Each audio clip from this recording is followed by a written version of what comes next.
Bluff City Media presents the No Bluffin podcast. Stepping up to the microphone are your hosts, Christian Ingram and Evan Hayes. Now, let's get to the show.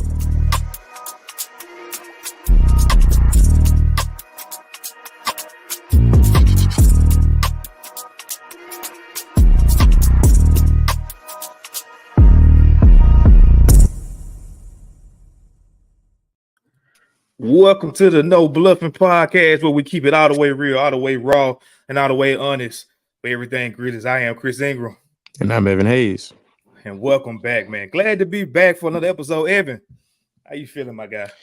I'm doing good, bro. Tired. Just doing a lot of work, running around all the time, just trying to be a 20-year-old summer college student. But, you know, it's all good right now, all good in the hood. Can't complain too much. Just got to rest. I don't have work today. Got a little bit of homework after that. I'm fine. So today I can chill a little bit. So I'm glad we're getting it started my day off with this episode. It's recorded on Sunday and get the rest of my day going chill a little bit. How you doing, Chris? Man, I am good, bro. Today, like you said, it's Sunday. So today is my wife's birthday. Got some surprises for her. And I can't say what it is because I know they be, her and my daughter be listening, man. So I can't really say what it is, but just know she finna have a ball tonight. I might have to get her on the show just to, man, next week let y'all know, how good I did to get husband of the year. I just say that. We'll see.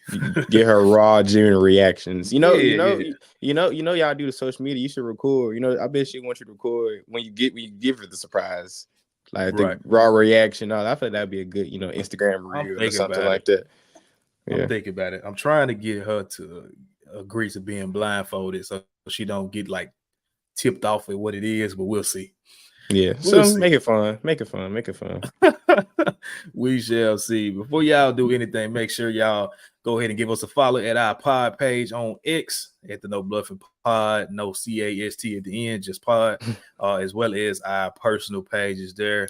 My boy Evan is engaging more, so he giving y'all what y'all asked for. Go on, give him a follow. Yeah, shout out. I think I'm at like 380, and the pod page is at 600 now. So I appreciate y'all on that. Let's try to get that pod page to 1,000.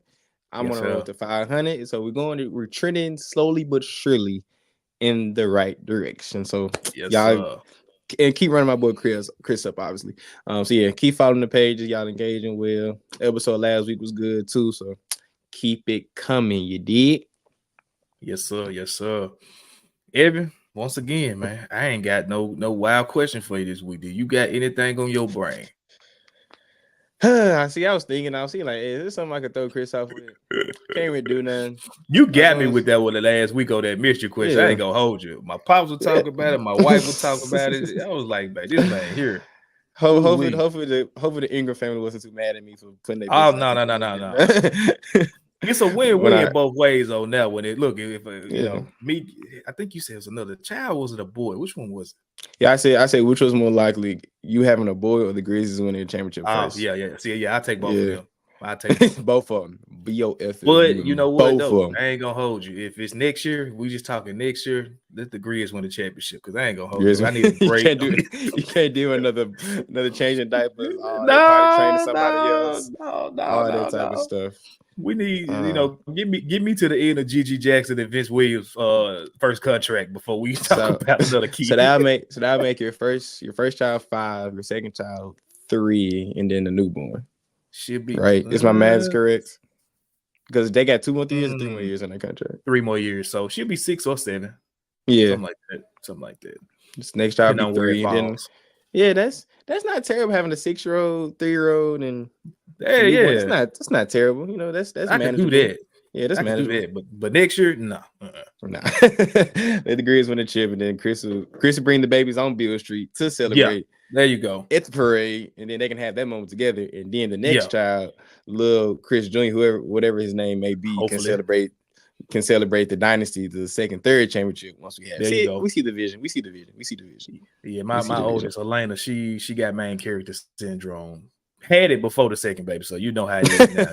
Oh God. Okay, I'm the boss in the house. She can be thinking I'm the boss. I tell you and you what to do. All that type of stuff. God. I ain't ready for it, man. Well, we got a good show for y'all today for sure. This is the last show that we have before the draft, man. So we're gonna get some. It is. Oh yeah, it's thoughts right. off, man. I'm excited for Wednesday. Like, please come on, give us something to talk about. I ain't gonna hold you, please. Like, me and Chris be struggling to try to find because we were supposed to have a guest, but unfortunately he couldn't come on today. But he will be here soon. I'm not gonna tell y'all who it is, but he will be here. Sir. Fire guest on the way. Shout out that guy. He knows who he is. But we be struggling trying to come up with topic. You like, dang, we don't want to just keep talking about the same stuff. But we also want to bring the fire content. So finally, yesterday, I just got so irritated. I was like, man, can y'all shut the hell up with the same topics? Why are we rehashing the same topiks every 2 business days, bro? Like, nah, for real though. Coach, exactly. Starting or Jan rebounding or Josh. Keep trade the pick. Keep trade the pick.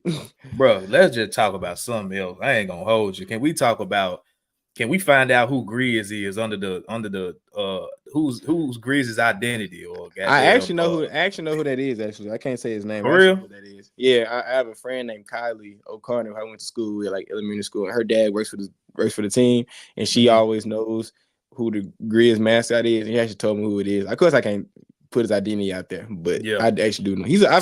Hold on. Do you know the person yourself, or you just know who the person is? Oh, I know. I don't know him. I don't know them personally. Oh, okay, I know who they are. Like I've seen them. I've said, "Hey, how you doing? My name is Evan." Not no back and forth conversation. But yeah. I wonder why they can't expose their identity because it's a job. You know what I'm saying? Like I wonder why. Yeah, it's just I guess it's part of the allurement of like a mascot. You never want to. You want to, as they say in the wrestling business, keep it in kayfabe. That's a wrestling nerd terminology that people probably don't understand. You just want to keep the act going, because if the little kid, if your daughter is at the game and sees Grizz is a so and so, that I thought Grizz was a bear, and like it's just it's for the kids. You feel me? So is he young or old? He's on the younger side. Okay, it is a man. It's not a woman. It is a man. Okay, is he looking at it? I was just finna start investigating my hat. Chill, Chris. I ain't gonna do it. Yes, right. I'm gonna put it like that. I just want to know. This is the real question I want to know for real. How much do mascots make? Do they make 6 figures a year? Because they gotta be the easiest 6 months of work ever in life. But it's also physically taxing. I gotta know. Also physically taxing though too. I do it. The only thing I wouldn't do, you remember that time he was climbing up that ladder like on the second like the top level, the super big ladder. Yeah, like the super. I can't do that. Nah. Yeah, you got height issues. You afraid of heights, bro? I will piss on myself and might even pass out. It might even fall from my anxiety of being up that high for sure. Yeah, it's definitely a very fun job. And 6 months, for 6 months. Well, he still has to do like some appearances around the city. So it's probably like some spot appearances, like in like the clubs, like the camps and stuff. This man said club. That man going to Love. He gonna be in there throwing money at you know what I mean, like the Boys and Girls clubs. Okay, for sure. Clubs. Not that type of club. We ain't going to the party. He gonna be at Platinum Plus. No sir. Christian. I took it back with that one, boy. Platinum yes, he has. I never got to go, man. R.I.P. Sure wanted to though. My parents used to take me past Piccadilly, and I'd be like, "Ooh, one day I'm gonna go in that joint." And never got to go. never did. He like couldn't fulfill young Chris's childhood dreams. Oh boy! All right, we will stop rambling, man. Yeah, we got an action-packed show for y'all today. Hope y'all enjoy it for sure. But before we get to anything, man, y'all know what's coming. We got the No Bluffin news primed, locked and loaded for you. Talk about some freaky stuff. This man needs to go. What time you go to sleep last night, bro? Man, you already know. I can already tell what type of time of this dude. Team no sleep over here, dog. Yes. Both team no sleep. Look at our eyes. Team no sleep at all. Hey, you talk about the freaky dude, man. Let's talk about this Josh Giddey, Josh Kitty, Josh Pitty, whatever you want to call him. For those of you that don't know, it was the first offseason trade, I guess you could say. It has been a few transactions that have been announced. They can't go live until obviously we got some future dates to hit, but teams were able to actually work with their own team to negotiate re-signing them, free agent contracts, things like that. Nothing's official, but we do have a trade to pop off the offseason before the Wednesday night's NBA draft. Excited for that, man. I can't tell you enough. I can't wait until Wednesday night just to start picturing what this team is going to look like next year. Yeah, for sure. But the first trade was the OKC Thunder with the Chicago Bulls swapping out Josh Giddey and Alex Caruso. So let me get your total thoughts on that trade, Evan, from top to bottom, and what you feel like it means for this offseason. Number one, I was very surprised that it was just players straight up. It was just play for Terry, no picks, no secondary players. And the fact that OKC has so many assets and they still haven't used them to get a guy like Caruso was very is Sam Presti still the GM for OKC? Yeah, Sam Presti, he's a mastermind at this point. That's a fact. But yeah, I feel like it's a good trade for OKC.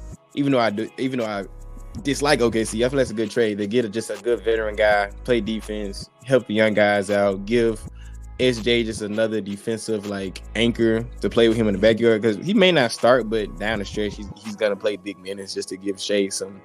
Maybe have Shea play off ball a little bit, just to give him some relief on the defensive end. So I feel like it's a good trade for OKC. I don't know what the Bulls are doing. I feel like they're going to blow up that team. So maybe Josh Giddey is going to be one of the cornerstones of the future, because I've been hearing they may blow up the team. So I'm still kind of uncertain about what they are doing right now.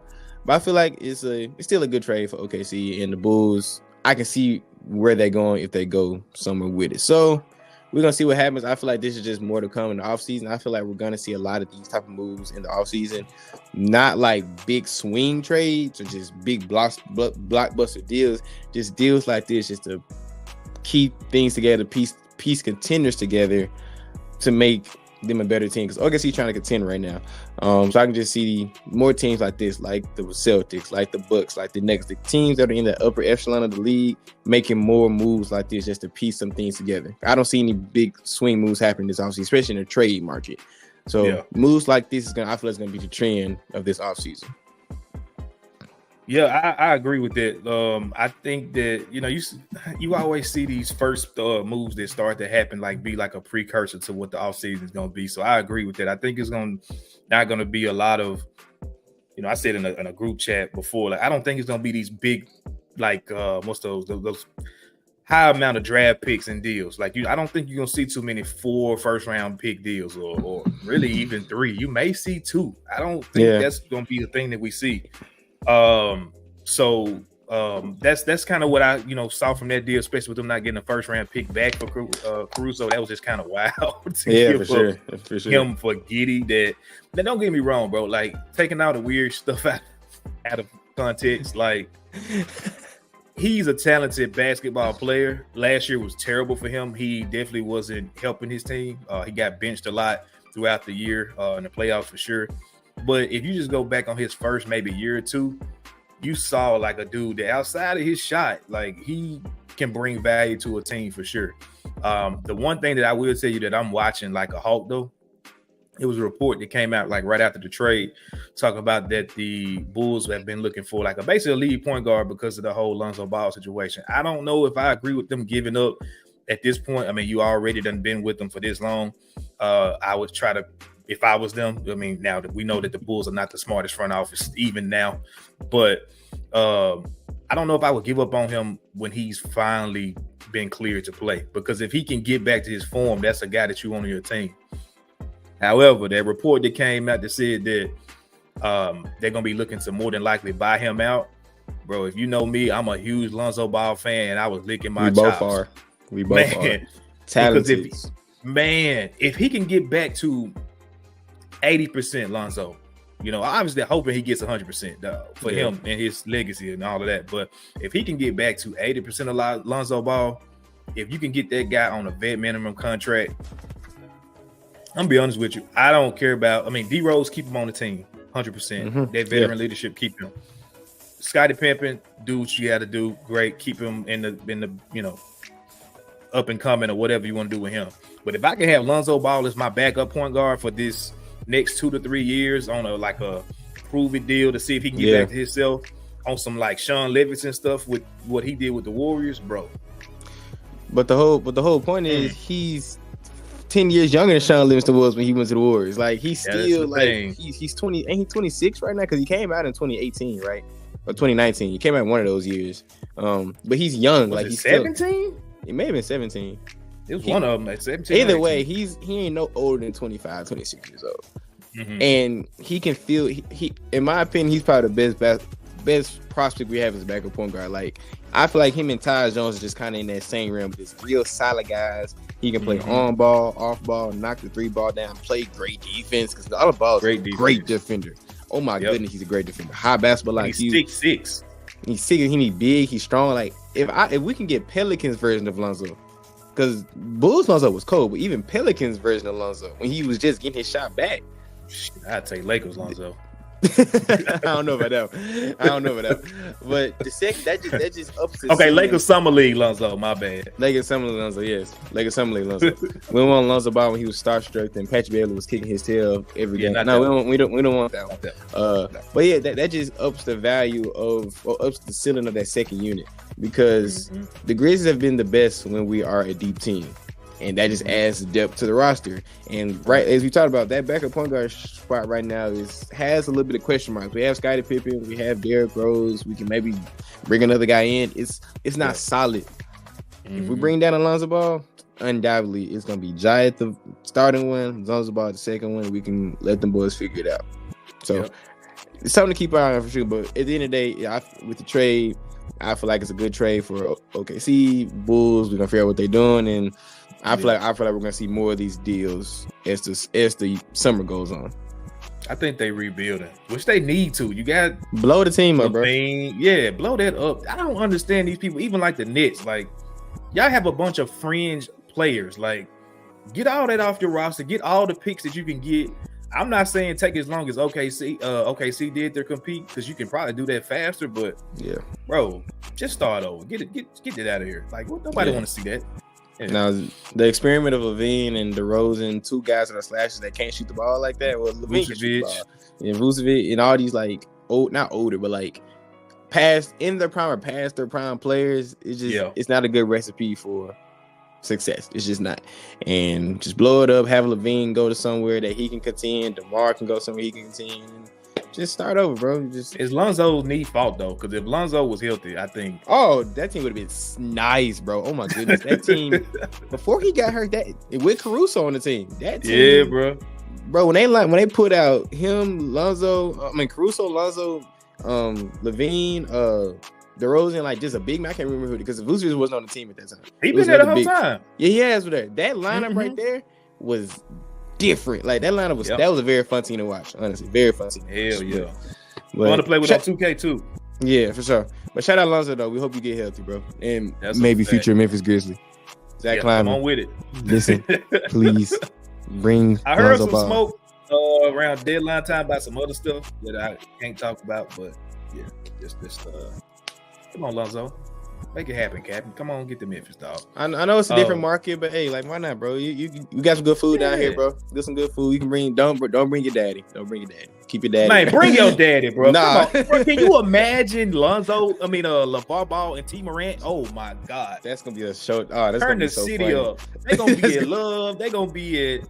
Man, they gonna be doing something. Man, oh my God, bro. They would have to get a freaking reality show. I ain't gonna hold it. Just doing dumb stuff together. Yeah, and Corky's eating all the barbecue together. And Cozy Corner. Everywhere, just tearing up the place. I can see that happening actually when I think about it. I can see them just sitting in rendezvous in downtown right before the game, rendezvous, going crazy, go to the game, and then go back to rendezvous or go somewhere downtown on Bill and just the whole time. Hey, Kenny Stubberfield, please get the podcast ready, bro. Yeah. And then you see John Alonzo just be like, oh my goodness, can our dash just not be our dash for 5 seconds? Hey, I'm calling it out. Bluff City Media got it started up the LeVar and T. Morant podcast. Come on, man. I'm pitching it right now. This is money goal. We going to the moon with that one. I ain't gonna hold you. Making everybody. We growing the whole platform with that one. For sure. Yes, sir. Yes, sir. Everybody. All right, this next one, man. Maybe not so on a nice note. Nice note for me. I was happy. Forget the Drake fans, sure. But anyway, if y'all didn't hear, Kendrick, Lamar, Duckworth started the evisceration of Aubrey, Drake, Graham. It was a random pop-up show that happened in LA, in the heart of Los Angeles, about 3-4 days ago. And Kendrick Lamar proceeded to bring everyone out. They brought the whole LA and Compton together to diss. First, it was already just a regular concert, but he opened with Euphoria. If you open with a diss song, that kind of sets the tone what you're gonna do the whole time. So Dr. Dre came out, DeMar DeRozan came out. They had the Crips and the Bloods on stage together. Like LeBron was there. Oh my god! And I saw LeBron. I was like, oh, it's over. It's over. But the memes was great. All that. What did you think of Kendrick Lamar's pop out concert and the destruction of the character that is R.B. Drake Graham? Man, I loved it. I'm just gonna start. Like, I'm a music fan, I'm a music head, bro. Music is my life, for sure. So whenever you can get that many just artists back to back to back to back, like playing they top hits, like we ain't got to sit through no 5-10 minutes of them trying to fill in the gap. Y'all come out and do your top 2-3 songs, maybe even 4 if you got it like that. Get out the way. The next part, man, I was sitting in the house. I wish I could have had it on the sound bar and had this whole house rocking, because I mean, it was live, bro. And I ain't that huge of a Tyler Creator fan. He rocked that though. He rocked that. When he came out, man, and them folks was yelling everywhere. I was like, oh, okay, I'm too lit now. Come on. Yeah. So I love the concert. Shout out Roddy Ricch too. Roddy Ricch did a good set too. Shout out Roddy. He's on a comeback. I liked how his set went too. Also. Yeah, he was one of my favorite up and comers. Man, I hate that he had like a little fall off, but hopefully he got where the right people got his head right. But that whole concert was fire. And like you said, when he came up, and I heard that, I want to say, is it Teddy Pendergrass that sample is from? I might be wrong. It is. It's Teddy Pendergrass. Man, when I heard that and then seen the smoke, and then this dude, he on a knee, I said, oh man, godly, here we go. I got too hyped there. I had the baby in my arm trying to rock her back to sleep. Man, I'm gonna drop the baby. I'm like, oh man, this man is finna kill this dude. So overall, go ahead. I'm sorry. This just came out, man. Do you know how much hatred you have to have for somebody to get the Crips and the Bloods together, united on one stage to dish? You know how much hatred you gotta have for somebody? Like, he hates that dude. Like, Russell Westbrook was on the stage, DeMar DeRozan on the stage, Schoolboy Q was on the stage. Do you know how much hate you gotta? Like, that's Big Boy was on the stage. Like, he really hates that dude, bro. Like, he really hates that dude. Like, people don't understand that. Like, he really hates that man. Like, he said, you know what? I won the beef, but I'm gonna bring everybody out and your homeboys that you thought was you cool with. Nah, they're on my side. And we gonna run this jump back. The Drake fans, the Drake fans are caping, bro. Like, they are caping and grabbing for straws so hard, because they like, how can this one man be so powerful that he's got all these people hating on him? And I'm like, I mean, if that's the way that y'all choose to look at it, great, that's fine. I don't really care, but like, no. That it's not that Drake is so powerful. It's that people they just accept that, number one, Kendrick just murdered him in the rap league, and two, like, we all have heard the rumblings of Drake doing just a bunch of petty and just low down stuff in the background. If I've seen situations in real life where when the dude has been doing stuff like that, we celebrate his downfall because you've been out here BSing the whole time, bro. So, you know, everybody ain't privy to all information. I understand that, but what happens in the dark will come to the light. What happens in the dark will come to the light, and that is what's happening right now as we speak. And I'm here for it. And now Kendrick's doing a Not Like Us music video. He's filming that right now.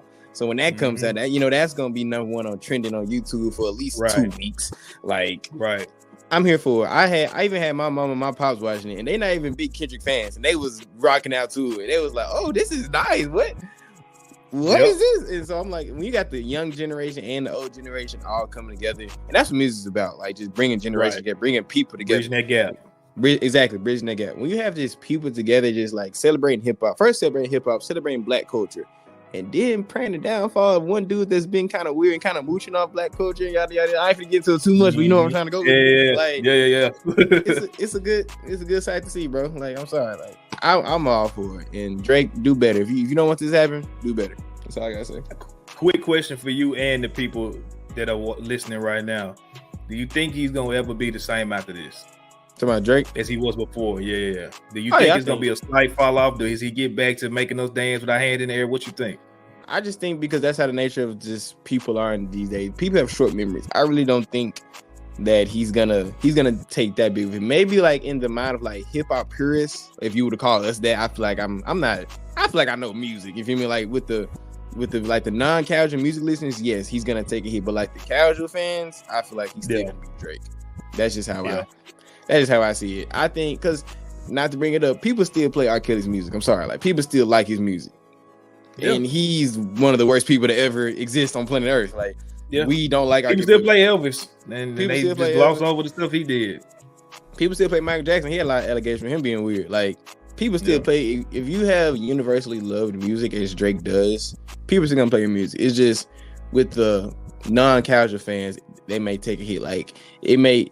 If you ask like a hip hop purist, Drake in your top 5, he may not say it anymore, or he may not have been there in the first place. But I don't think he's gonna take that. I don't think his pockets or his views gonna change that much. It may be a slight dip, if any, but I don't see it. I don't know, man. He gonna have to come out with some bangers. Like I think his back catalog is fine. Like everything that he has done up until this point it is what it is. It's cemented. I'll play, Take Care, and nothing was the same for the rest of my life. It's the new stuff that I don't know, like. Because everything that he's been releasing lately, in between the beats, has not really been hidden. Yeah, so and he trying to do this whole like unbothered thing, and it's making you look hella bothered to me. Like anytime somebody keeps coming out saying that on social media, I always be like, "Oh, you bothered as hell." I don't care what you say. Your words. If you posting about it and I'm trying to show you I'm not bothered. You're definitely bothered by it. Like that's bothered as hell. He's trying to give that energy, and like he's human. How can you not? Like literally, the whole rap game is against you at that point. Like you have a small core group of fans that still support you, but majority of people in this be like, nah, Drake ain't it no more. And it's funny to see. It's funny. If he drop an album tomorrow, he ain't gonna have the features that he's had. Like that, a lot to a project.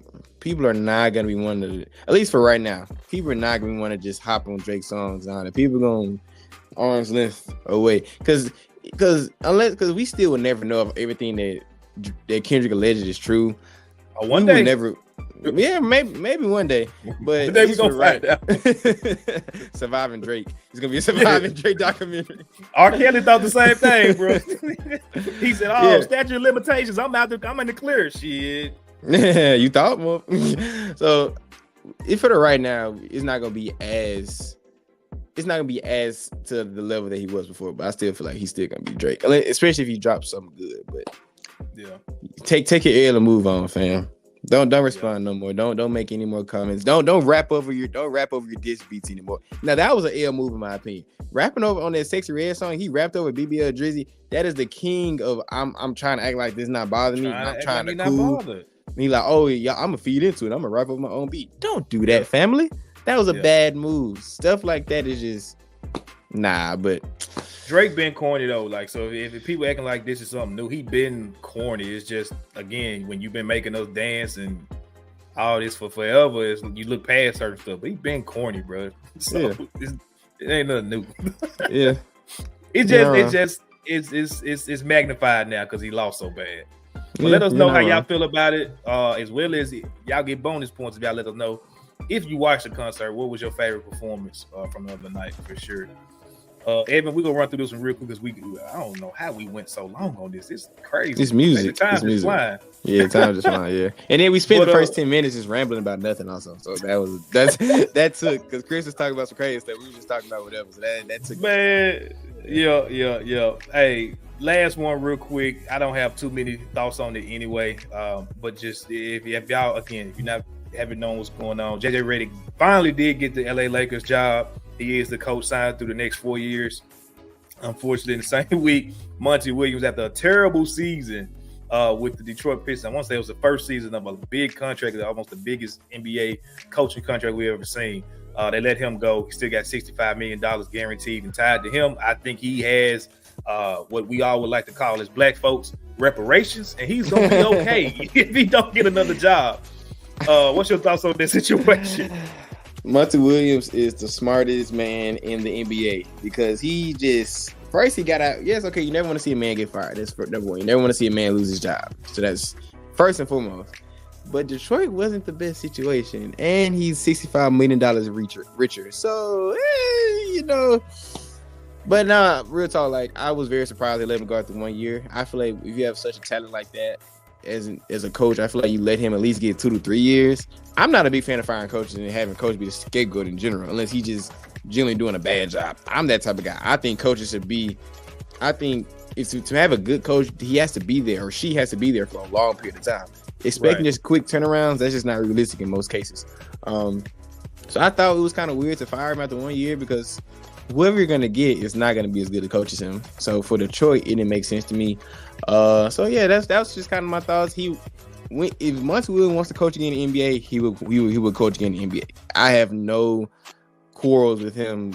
Think he's not gonna get another job. He's gonna get another job. He's Monty Williams. Right. He's a great coach. He should get another job. Doc Rivers keep getting jobs and ain't did nothing since 08. So for real, like he's mooching off of that 08 championship, and that was dangerous. That was 16 years ago. So if Doc Rivers keep getting a job, Monty Williams is gonna get a job, and he will be fine. He will be just fine sipping on his Patron in whatever city he lives in with $65 million in his bank account. So he'll be fine. Yeah, that's my thought. I think he deserves another job. It came out that his wife has been battling breast cancer, and I just like, for me, I had to stop and just say a quick prayer for bro, because it's like, man, to lose your wife, your first wife, the way that he tragically lost her, and then your second wife dealing with that. It's like, man, goddamn, man, I couldn't imagine, bro, his mental health going through that, and then you also dealing with a bunch of just sorry ass players. Like, I think they're gonna make some moves this offseason. Yeah. So for them to fire him before they made those moves and see what he can do with it, I was like, that's kind of dirty. But it is what it is. I don't even think it's just the team being sorry. I feel like, I was talking to my dad about this the other day because he used to coach. I feel just some players don't want to be coached. Like, they have talent on their team. I just feel like it was a jail issue where those young guys didn't vibe with however Monty Williams and coach was. And I'm not trying to get real too churchy. Sometimes God just telling you just to sit down. Like, sometimes he's just saying, like, hey, bro, you got bigger stuff. Your purpose is bigger than basketball. And of course, I'm not a preacher. I'm not an evangelist. I'm a man of faith myself. But sometimes just God telling you to sit down. I feel like that maybe was happening to Monty Williams. He will be better from this. I'm all confidence in the world. So that's my thoughts on it. That is my thoughts. Shout out Monty. Hope your family be good, bro. And stay prayed up. That's a fact. Let us know in the comments. What's your thoughts on this whole JJ Redick thing? Do you think he's gonna succeed as a head coach, specifically with the Lakers? I don't think that should have been his first job at all. He finna get scapegoated in a year and a half. He's not staying there for 2 years. I'm telling you now, he's not staying there for 2 years. I do want to say though, I had talks with some people about, like, you always get this question with the Taylor Jenkins apologists. They be like, "But if you fire him, who are you gonna get?" And then JJ Redick was on my list. I had the list of about 3-4 coaches. And everybody was like, "Oh, wait, I ain't say everybody." Some people, they like that idea. Some people like, "Well, he ain't never coached, but why would you want JJ Redick?" And it's like the Lakers when they got him. So he actually played. He actually played 4 years at Duke under Mike. Coach K. I'm gonna say that because I'm gonna last name. Had a 15-year career in the NBA. He actually can talk the game of basketball and played with a lot of smart NBA players. Also played with some of the he had a very good catalog of guys he played with. Also, yeah, he actually played. That's all I gotta say. He actually played. Like, he picked it up and shot it through the net, and he know how to dribble and he know how to play defense and come off a screen. He know how to do all of that. So if guys getting jobs without doing all of that, I ain't mad at the guy JJ Redick's caliber at all. But anyway, you know how I feel about that. But anyway, we're going to get to this first commercial break, man. We're going to get on the other side of this and talk a little bit about the finals and what the Grizzlies, or what we learned in regards to the Grizzlies going into the next season. And we're going to end on our final thoughts going into the draft on Wednesday. Y'all stay tuned, stay locked in. We'll be right back with a little bit more of the No Bluffin podcast.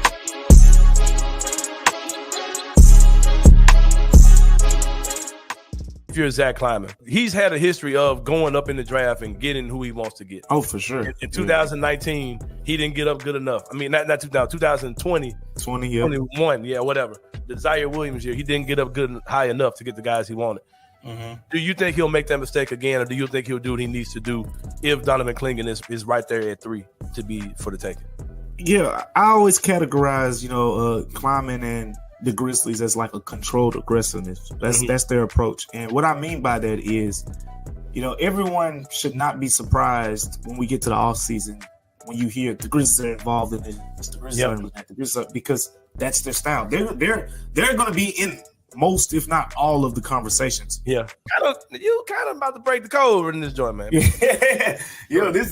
I do not get surprised anytime we talk, Rockets, Grizzlies, because there's a good history of a working relationship there. So tune in to the Anthony Sane Show Wednesdays and Fridays at 12 p.m. weekly on the Bluff City Media YouTube channel.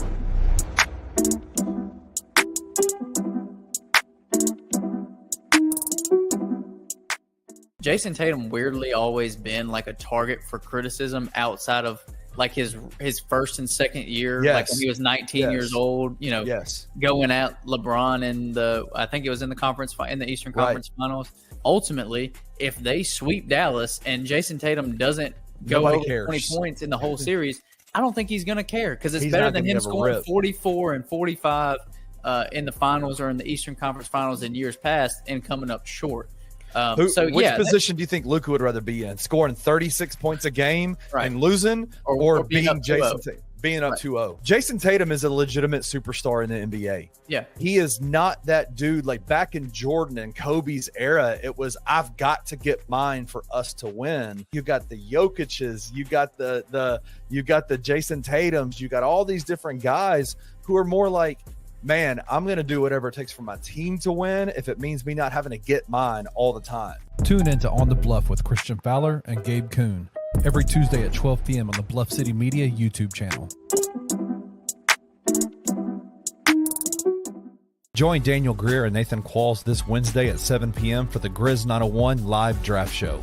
Draft experts Chip Williams Jr. and Ryan Meadows will help the guys break down each pick as they happen. Join us live on the Bluff City Media YouTube channel.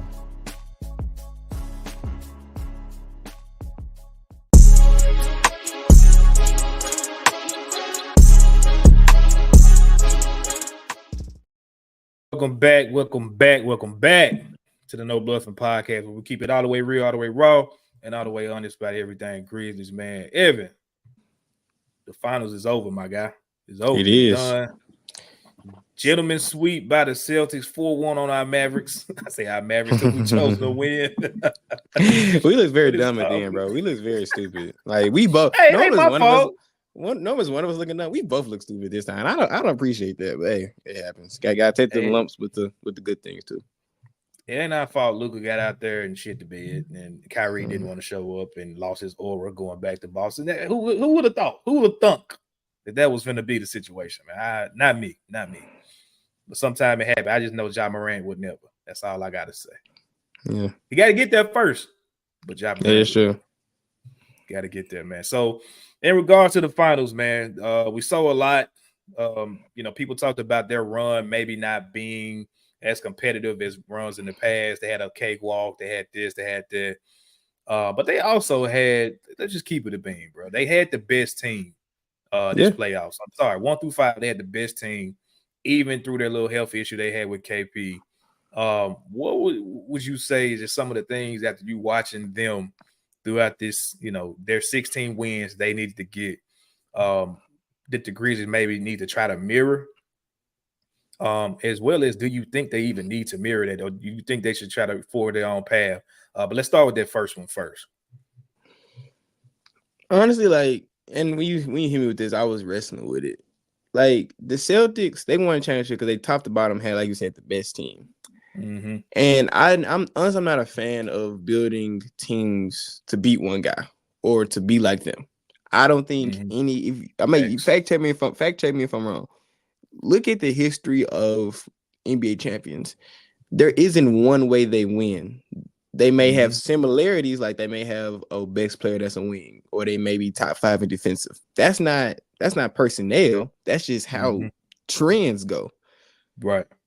So, and I'm not trying to discount the Celtics, how they won the championship. They were the best team from the beginning of the year in August and October to now. Yep. It's just I didn't really see a lot that the Grizzlies could pick up on. What I did pick up on is their discipline. I feel like the Celtics, talked about, was a very disciplined team. They ran their stuff effectively every time down. They defensively didn't have any breakdowns. That is, if anything, that's what I feel like the Grizzlies should take from them. Just, forget all the shucking and jiving, like bro, just go in there, take care of business. Like, it seemed like the Celtics were on a mission from day one to get the job done. That's what they did. They got they may have had an easy road, yada yada yada. Right. But they got the job done every series, and that's just kind of, I want the mentality for this team to have next year. And I feel like that's the mentality they are going to have going to next year. Like, it's put up or shut up time. And I feel like the Grizzlies understand that. I just feel like it's the time just to put their head down, work, and get in, get out. Like, the only other thing I could just say that they could take from it is just the ways of games to game. If you saw with Boston, they didn't get really too high or too low with any game they won or lost. They stayed consistent. They stayed on the path. They listened to the coaches, and they're in, even when they lost by, even when they went up by 3-0 in the Dallas series, their attitude didn't waver at all. They stayed locked in, and they got the job done. That's things I just want to see next year. Just the maturity aspect that the Celtics have, I want to see in the Grizz next year. Other things on the coaching side, Joe Mazzulla, yes, they had the best team, but he made adjustments in every series, no matter what. They played Donovan Mitchell different. They played they played Tyler Halliburton different. They played Kyrie Irving and Drew Holiday different. And he made adjustments every one of those series. Every time they lost, even one of those guys had a big game, he made adjustments. I want to see Taylor Jenkins I want us to win a game because of Taylor Jenkins. I don't think this has been a lot of games we've won because of Taylor Jenkins. Like, players have to execute all day, and I'm not trying to take away from what players do, but sometimes your coach has to coach you to a victory or coach you to win a series. Right. When we beat my memory is when we beat Minnesota, I don't think Taylor Jenkins just out-coached Minnesota. I don't think that. I feel like Minnesota just broke down as a team, and we took advantage. And Ja Morant played well, and Tyus Jones. Ja Morant played well. Tyus Jones played extremely well that series. People don't talk about Tyus Jones played extremely well that series because Jaren was in and out of foul trouble. Dillon Brooks had off game, good game. Brandon Clark played very well that series too. The players showed up. I just want to see from top to bottom the discipline from the players, and from the coaching standpoint, make adjustments, bro. Like we said, why are we waiting until January to become a good defensive team? Why is that? I don't see why that is. But why can't we just we saw 5 games, we saw 10 games. Okay, let's see what we can do. My phone, damn, drop my phone. Let me not mess stuff up over here. Let's not mess things up. I mean, let's not see things where they mess up so much. Okay, now we have to make a change. Just make little tweaks. Right. Just make little tweaks. Like, basketball isn't a complicated game. It's not a complicated game, especially when you have talented players like we do on this team that we're gonna have after this offseason is over with. Just make the little tweaks here and there to make you that team. And I feel like that we can be. Last thing, I'm get off my soapbox. From the front office perspective, as we said with Michael Cole was saying, go with game over name. Drew Holiday is a big name, but he was literally the perfect piece for that team. Kristaps Porzingis, he's a big name, but he had a lot of stops where he didn't play well. He didn't play well in Dallas. And unhealthy. He was spotty in New York. Washington, he was playing well, but he wasn't playing winning basketball. Just fine, but they realized he would give a matchup nightmare for that team. Whoever it is out there, why can't Zach Klein be like, okay, this guy will put us over the edge, or this guy will in this series? Because think about it, they didn't need Kristaps really until the playoffs. They didn't. But if they didn't have Kristaps, they would have still been a 50+, 55+ win team. But when they got to the playoffs, or got with late in the regular season, those matchups mattered more because he was just a Swiss Army knife that he just throws a cog in another team's game plan. That's the type of stuff I want to see. Not trying to be the Celtics, but the philosophies they adapted, that's what I want to see. And last thing, real talk, last thing. I'm sorry. I was thinking about this a lot. I didn't think I had this one to say, but I ain't thought I had this one to say, but when I started thinking about it, just kind of just waterfalled out. Last thing. This is a super, let's go into the draft thing. This is why I won't Ron Holland a lot, because I just can imagine him and Gigi Jackson just being that. I'm not saying be our 2 best players, but being just that young wings that can just go. and just match up with anybody that can play most positions. When I see Jason Tatum and Jaylen Brown, I see that in Ron Holland and Gigi. I just do. I'm sorry. I don't know what it is. I don't know who would be who. I just see that, bro. And I can just imagine those two on the court together at the same time with Ja, with Dez, with Tripp. Like and that's the point. The reason why the Boston took so long to win is because Jaylen Brown and Jason Tatum had to know how to win. And if we draft Ron Holland and Gigi don't have to learn how to. They have to learn how to be the best players on the championship team. They can just be very good pieces, be very good in their role, and let Ja and Dez and Tripp. They grow into themselves. They go into that.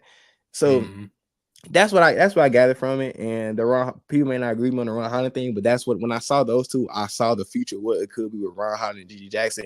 So that's why my final prediction, I know we're gonna talk about it later, is I want Ron Holland, because after seeing that series, I can see that being the same thing for Gigi Jackson and Ron Holland, and that is my soliloquy. I am done. No, I'm literally 100% with you on that.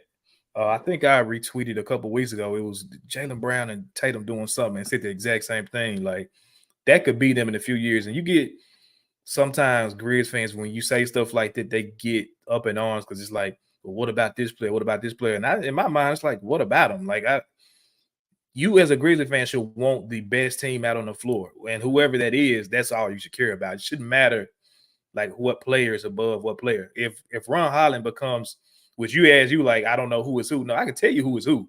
The better defender is Ron Holland. So I'm going to say he's Jaylen Brown. He's also the one that doesn't have, the better shot right now.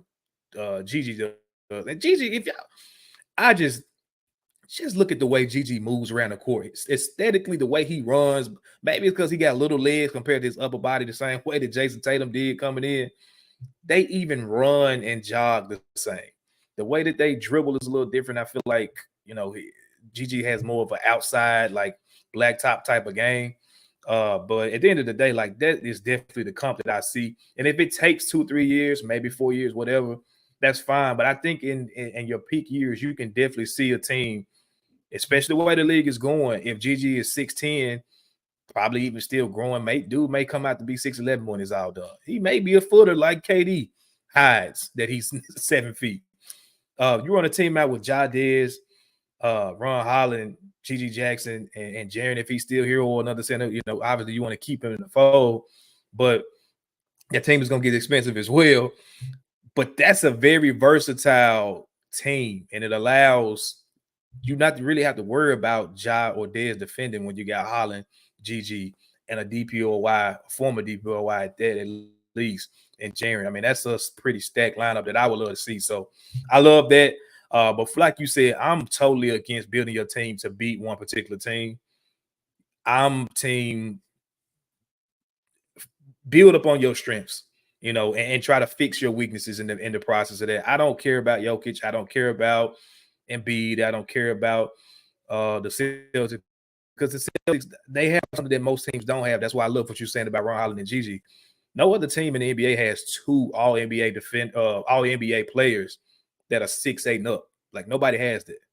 And then you talk about them having a former, I mean, he should have a DPOY. I don't think Drew has one, but I mean, in his mind, he's one. You talk about Derek White. It took him a minute to get to where he is, but I think I saw somewhere dude wasn't shooting threes like at a high clip at all for a long time, and then he gets with the Celtics and start just busting them down. He's obviously the great role player defender that he is. Like, you got to find stuff like that to round out your team, but I'm not building my team to beat just them, because somebody else will play a different style and knock us out of the playoffs easily, depending on certain things. So, yeah, man, I would say I agree with you wholeheartedly. I do need the coach to be able to win games. Maybe not in game. I would say that's a big priority for me personally. But how about you just focus on, from game to game, switching up a game plan? Okay, this game, we know we're going to take this away. We're going to shut this down. We're going to run our offense in this manner. Just something simple like that is something we haven't seen in Taylor Jenkins's 1, 2, 3. Differently. But like, as we know, how the draft goes can dictate how your roster looks, and that can impact how those last few guys on the bench, how those, if we trade those guys, we cut them, all that type of stuff. And I just see us taking a value guy and filling all the voids, and that's just kind of how I see it. I don't think it's gonna be like a big swing. I don't expect another Marcus Smart deal to come out of this. I just don't. I think we're a Marcus Smart type deal. That's what I'm not saying. I don't mean trade Marcus Smart. I mean a caliber of that type of deal. Just to be clear, I don't see that type of happening. I just see us making a good, sound decisions because, like the Celtics, I feel like we're in a position just to add one or two guys to make the championship puzzle together. We don't need another swing deal. We don't need that. So I see us making a good value pick, piecing the other guys together, and we're gonna roll the book. And we're gonna send the Boston Summer League. They're gonna play well in Summer League because we all know Summer League helps most of these guys. We've seen it help for most of these guys. Gigi Jackson played pretty decently, pretty well in Summer League last year, and I hope Gigi goes back to Summer League. I really hope he does because that would be great with him and like Ron Holland. I need Gigi to go. Said he going. Oh yeah, for sure, facts. So send the boys to Summer League and let them boys hoop, and I feel like we're gonna finally get to next season and tear these boys up. So that's my final thoughts. We're gonna draft a value guy and keep him moving. Yeah, let me preface it with this. Ron Holland is definitely at the top of my board at this point. I don't know if he's number one for me, but he's definitely in my top 3 of what the Grizzlies need to come out of this draft with, depending on obviously where they stay and where the board falls and whatever pick they're at. I don't think that if y'all didn't know, I was gonna add it to the news. I was like, it can just kind of be interwoven into this conversation. It was a report coming out that the Rockets and the Grizzlies were discussing some type of trade up where we were giving up Marcus Smart to move up to 3. I called it a smoke screen, and I'm going to continue to say it's a smoke screen. I don't think the Grizzlies want to get up to get – I don't feel like they're willing to give up what it's going to take, especially something like a Marcus Smart to get up there to take a Donovan Clingan.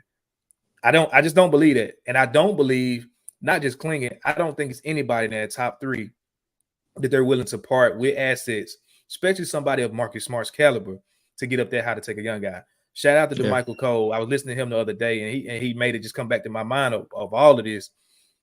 If Kleiman just 2 off seasons ago, I'm sorry, 1 exit interview ago, not this past one, but the one last year, when he came out and said, like, look, was it a mistake to triple down on you? Yes. That's what makes me think that I don't know if you go with Ron Holland. Because if he's 18, 19 years old, he's not going to be immediately probably in that rotation where you're trying to compete right now. He's probably not going to be ready right now. I mean, we're already talking about you got people trying to make him a bench scorer, which I don't agree with. But start GG at 3. Come on now, like start if it ain't this year 3 for sure. Like if you got that situation already, and I wholeheartedly think GG will be a much better offensive player than Ron Holland in the next 2 years, maybe even next 3 years. It would take Ron Holland, in my opinion, a while to get to GG's level. He just does it so effortlessly. But if you already are working with that, you're already working with Vince Williams basically in his 3rd year. Like these are 2 young guys in your main rotation already. You going into this draft to draft a guy that makes it 3, that's probably going to, not put you close to where you're trying to go. I just don't believe it. And that is why, like at this point, I think they find a way to bring in Giddey, bro. That's my. I think it's my. I'm not stumping my feet for it, but my reasoning is this: he's older. He's one of the older players in this draft. I mean, you could talk about Dr. Connect. I think he's the oldest, but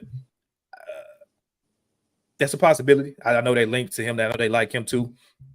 But you're talking about somebody that can be impactful day one. Giddey can do that. Like. Again, I'm not stumping my feet saying he's the best player in this draft. I'm not saying that, our season is going to go down the drain if we don't get Zach Giddey. I'm not saying that by no means at all.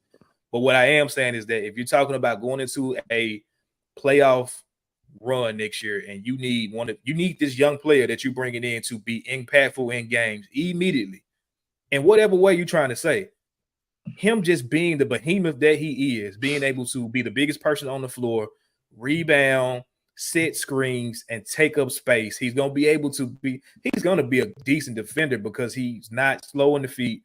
And he's huge, bro. Like I was looking at some comparisons with him and Clingan, and people were talking about how like some of Clingan's like on ball, I guess you can say, or at the rim defense his numbers were a little bit better.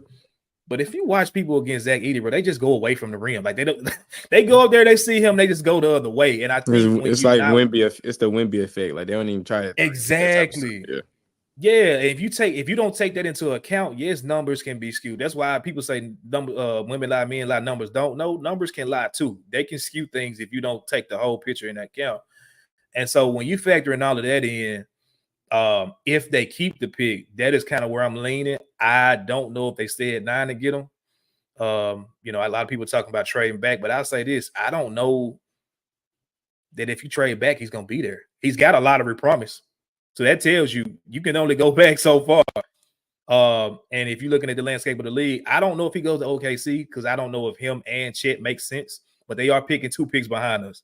We're talking about the Bulls blowing up, which they should. I think they're at 13.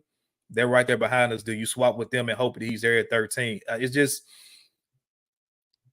I don't know if you changed it because you can go into free agency and get you probably a vet minimum wing, or you can use a Marcus Smart, a Luke Kennard, somebody like that to bring in a veteran wing to start at the 3 that's bigger in size, a 6'8" wing, you know, a DeAndre Hunter or, you know, a Cam Johnson, somebody that you can fit in right now that's better, sizable, that can shoot and fit this starting 5.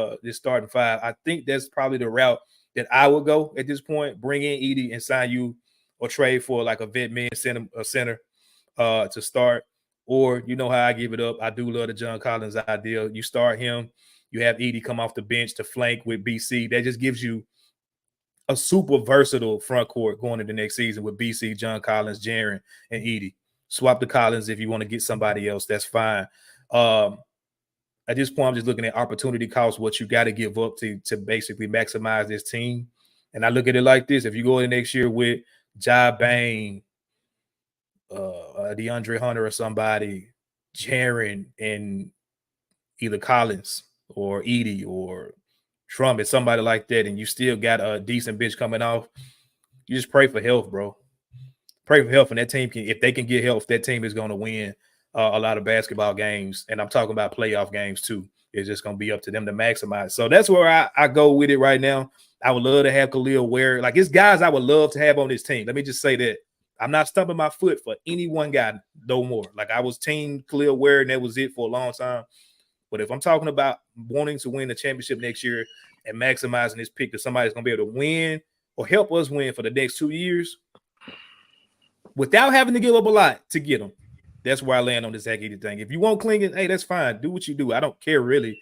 I just feel like you're going to have to give up too much of your assets to get up there, how to get him, especially when it's talks that Atlanta's want to pick him at 1.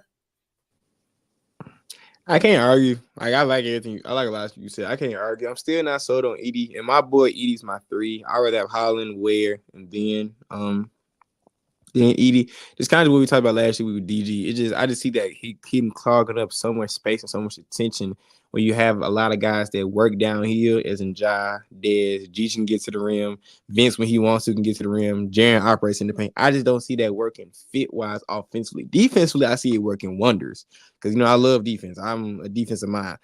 Right. That's why I'm not so confident with Edey. I believe when you're a contending team, you don't want to throw any guys on the team that's going to mess up, that's going to be a cog. You want the guys that fit seamlessly. And I just don't think Edey fits as seamlessly as other guys. Can he make it work? Again, and Taylor Jenkins gets his stuff together. Can they make it work? I was just about to ask you that. I was going to cut you off and ask you that. Don't you think that's the job of the coach? Yeah, exactly. And that's the caveat. We paying him all this money. I'm just not going to throw Edey out there and say, be Purdue Edey. That don't make sense. I agree with you there. Yeah, like, of course, the caveat is we're going on the assumption that Taylor Jenkins is going to figure out a proper way to scheme this man. Okay, this is what it is. It's an easier job to plug in a Ron Holland or Khalil Ware rather than Edey, and that's how I feel about it.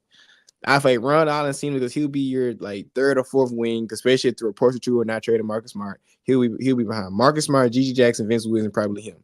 He'll be your 4th wing in that rotation, if I'm correct. I can't think of anyone else that I'll play in front of him. So that's 4th wing. That's seamless.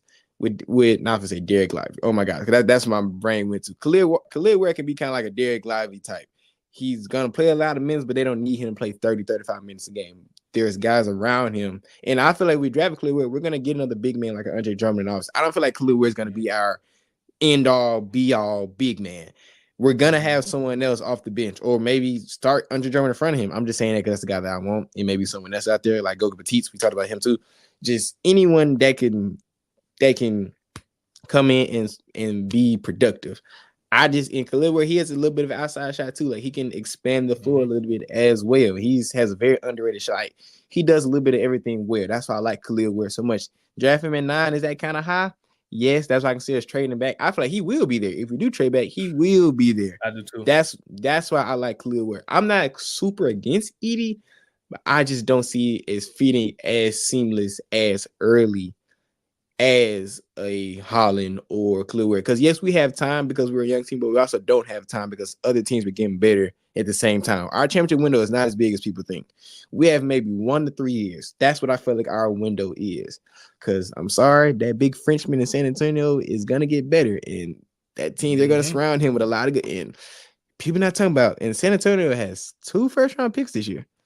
Y'all talking about Houston may be dangerous. San Antonio may be dangerous next year if they play their cards right in the draft. So that's why I say draft someone now or get someone now that for sure make an impact, not going to throw any messes up. And because we have such a good team, I don't want to throw anything that messes up. And I'm not saying Edey is going to do it. There's no guarantee he's going to mess it up. I can just see other guys fitting better. And that's just kind of I see it. It's like, okay, so we on 2 different stands with that, and it's great. Your stance is best fit with the team. Yes, exactly. And my stance is most immediate impact. Yes. So it's like, which one do you go with there if I'm trying to win a championship now? And that's the only reason I'm at where I'm at right now. Because like you said, for everything that you said with Ware, I think he's perfect. And potentially has the highest ceiling. Like I think that dude, people was comparing him to Christian Wood. It's only because they 7-footers, they light skinned and got a sponge throw. And they wear a sleeve at the same. They wear a sleeve. Yeah, like I don't even get why you compare. Like that's why I hate the whole when you see a white player, you compare him to another white player. Like just because aesthetically somebody look the same don't mean that they're gonna play the same. That don't make sense. I mean, I've heard people say Zach Edey is the next Yao Ming, and I'm like, that's just so and a little racist. Little white that's so racist. It's a little racist too. Like, stop, bro. Like, what you look like doesn't predicate your comps. I don't get that. But that's like I said, even if it wasn't Edey, like even with the second round, I think Baylor Shireman should be the Grizzlies' number 1 target with that number 39 pick. Probably even moving up to get him because I think that dude may go in the first, if not early second. I don't know if he'll be there at 39, but you're talking about probably if he ain't the best shooter in the draft, he's probably got to be top 2, top 3. I mean, same form. The shot is pure. I think he shot 40%. Like, you want players that's going to be able to play right now, and that's my only thing with Ron. He made a lot of bonehead decisions, rightfully so. You're the youngest player in the overtime elite. They turn the team over to you. But again, that's just my thing. If we got to worry about that already with Vince and Gigi, am I trusting that right now? Not can he not, or can he not do it? Am I trusting it right now? And it's the same thing with Ware. Like, I think he's gonna have to put on a little bit more weight and just grow his IQ a little bit to be an impact. Now, people say Lively, but like he impacts the game or can impact the game more than Lively. I just don't know if he's ready. So that's my thing. That's why, I was on the Connect trying. I know you didn't like that one, but like ready now players. Who can we insert in the playoff game next April, next May? And we know that they're going to be able to make an impact. Again, like you said, if Taylor Jenkins can't make none of it work, hey, he just made his bed like Drake did. Yep. We'll be on here doing Not Like Us for Taylor Jenkins next summer. But I ain't mad at that. Oh, man. Well, it was a great show. Any last word before we get out of here, Evan? Nah, fam. I'm ready. We will both be very active on Twitter on Wednesday night. You will see, and Thursday, because they split it between 2 days. I still don't understand why they did that. That is so dumb to me. Why you split the drive between 2 days? Pissing me off. It's different than NFL. NFL is like 5 days long because it's like 7 rounds. I get that. It's 60 guys. You can't put 60 name 60 people and go home. Anyway, just start it earlier. Started an hour early. start at 6 o'clock or 5 o'clock. Like, you get done by 7 or 8, 6, 7, and stop or 8. Getting Malika Andrews to tell these folks life story. Like, that's no problem there. She's gonna go up there and talk about dude. What was his name? Terrence Shannon. Terrence Shannon went at the 25 pick. As you all know, he was not guilty of. Like, come on, bro. Like, stop talking about it, fam. Can we show highlights? Can we talk about basketball? Like, stop trying to romanticize every goddamn thing. And this ain't Disney. Like, this isn't Disney. Come on. Actually, it is, ain't it? It's ESPN. Yeah, it is. ESPN is Disney. Actually, that actually makes a lot of sense. Never mind. Yeah, we understand why they do it now. Everything got to have a story. Anyways, we will both be very active on Twitter. For everybody don't know, I had to plug this in there. I'm in full Olympic trials mode because I'm a track guy, and track Olympic trials are going on right now. So I'll be watching that and the NBA draft. That's what my attention will be at for the next week because I'm a track fanatic and track is going on right now. So y'all have y'all's fun. But I'll be watching the Olympic trials along with I will turn out the Olympic trials for like 5 seconds to watch the draft, especially who we pick, and then I'm gonna switch right back to the Olympic trials. So that's how I feel, bro. Yeah. That's how I feel. I'm sorry, that jumped lit, bro. I'm sorry. Yeah, the Olympics are fun. The Olympics are a very fun thing, and track is the Olympics to me. Like I love everything else, but track like that to me is the Olympics. It feels the Olympics. It feels like, oh my, just if you don't watch Sha'Carri Richardson just won 100 meters yesterday and she did her thing. Shout out Sha'Carri. Keep watching. I guess that's a bad. I got a question for you. Mm-hmm. And you could probably tell me this. I noticed these people that are winning, like they're winning the race. And when they get like close to the finish line, because it's like they know they win it, they are letting off. What's the reason for that? Is that because they don't want to get their max time, or like... No? That's the thing. If you understand, I'm not talking about this long all day, but there's rounds you have to go through. There's a prelim, there's a semis, and the final. Between the prelims and the semis, you don't want to tax your legs running through the line, stuff like that. So for them, it's a strategy thing. Like, if I get to 70 over 100 and I know I'm winning the race, the time doesn't matter. I just got to advance to the next round. And if I win my heat, I advance to the next round. So that's first thing. That's letting off. When you're in the final, you let off. That's just you just stunned. You just stunned at that point. Because Sha'Carri, she ran 1070 and like 5 minutes of that she started pumping chest. Like that's just a track thing. Like I do it too. Sometimes I've done it my fair share of times. It's kind of just a track thing. It's just kind of a lot of things people do because time is negated in some way. Especially if it's a final championship, you're winning. To get the time, you can run the slowest time ever. But if you're winning the race, you're winning the race. Like that's all that matters is the spot. It don't matter. Yeah, it don't matter the time that much. Like the only time matters with times if you have to hit a certain time to run in the Olympics, but all the people that's running right now has already hit that time, so it's all null and void. So it's just about winning and advancing at that point. So that's just kind of how it is. Like I've done that before. Where it's like I'm advancing this. Let me chill. I don't want to tax my legs out because running rounds, especially in sprinting, is very taxing. You don't want to. Yeah. It's like pushing. Okay, you're a car. It's like pushing your car to 150 every day. You can't do that. Yeah. The same thing. You don't want to tax your motor out. You want to tax you do that. Exactly. It's the same reason why. So a little track lesson with Evan Hayes. You feel me? Makes sense. I was noticing everything because I've been watching everything you've been sharing. I was like, the boys letting off, the girls letting off. Why is everybody letting off at the end? Even if it's a close race, but they have enough time to let off even and still winning. I was like, because you can, if you friend Trey, like you can first of all, even if you don't see it, you can feel people. Like you can feel the presence of people on the side of you or not. So if I'm at 80 and I don't feel no one near me, I can say, okay, let me let off the gas. Let me not blow my wheels out early because I know I got another race in 2 hours. It's just all type of strategy thing, you know. Like especially it's even if it's like you have multiple races in multiple days. Like sometimes you can have 4 races in 2 days. Let me chill on one of these because I gotta have something for the next day. You know, it's all type of it's all about body mechanics and aerobics and all that type of stuff. So it's all thing. Gotcha. Make sure you're eating your bananas and getting your nitrous oxide or whatever that other stuff is. Get some pickle juice. I don't know. Get some pickle juice. I heard about cramp. There you go. Get all that freaky stuff. Mm-hmm. Man, coming up on Wednesday, I cannot wait. We 2 days away, y'all. Put it in your calendars. Put it in your phone. I cannot wait. Make sure y'all check us out on our platforms as well as like, share, and subscribe, all that good stuff. And we're going to be back next week, man. I'm excited. I will let y'all know how this birthday surprise go for sure. We're going to get up out of here, man. We're going to get up out of here. Y'all enjoy y'all week. Y'all be safe, man. And as always, go Grizz.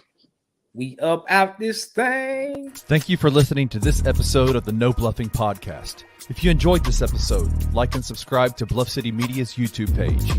For comprehensive coverage of all things Memphis sports, head over to www.bluffcitymedia.co and find out how you can become an insider. We will see you back here next week.